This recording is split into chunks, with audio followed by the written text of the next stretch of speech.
Велика Британија и Европската Унија се многу оддалечени кога станува збор за клучните прашања во трговските разговори за Брекзит, така што луѓето треба да бидат подготвени за непостигнување договор до 31 декември, изјави вчера британскиот премиер Борис Џонсон.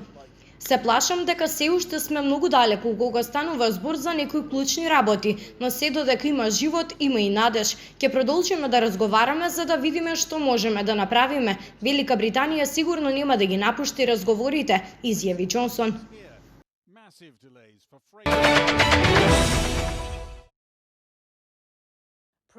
Лекот против COVID-19 е готов како резултат на истражувањето на германската компанија Formycon.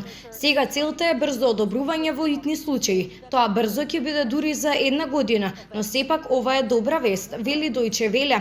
Со оглед на најновата еуфорија околу вакцините, скоро можеше да се добие впечаток дека потрагата по лекови за лекување луѓе што веќе се сериозно болни со COVID-19 се наоѓа пониско на списокот на приоритети и за истражувачите и за политичарите, но поефикасни средства против COVID-19 се повеќе потребни од било кога. До сега само во Германија починаа повеќе од 20.000 луѓе од или со вирусот. И затоа, иако сега најмногу се зборува за вакцината, смирувачки е дека истражувањето за лекови против COVID-19 се одвива со полна брзина, иако во заднина.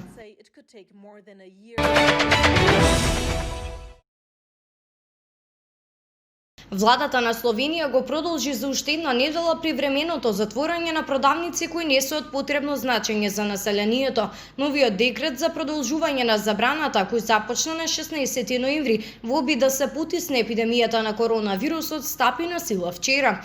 Владата одлучи да ги продолжи мерките по консултации со здравствени деловни представници, проценувајќи дека состојбата поврзана со вирусот COVID-19 во земјата не се подобрува. Според извештајот на телевизија Словенија, официјалните лица на состанокот предупредиле дека бројот на пациенти на болничко лекување може да се зголеми до 30% во јануари, исто така поради други итни случаи.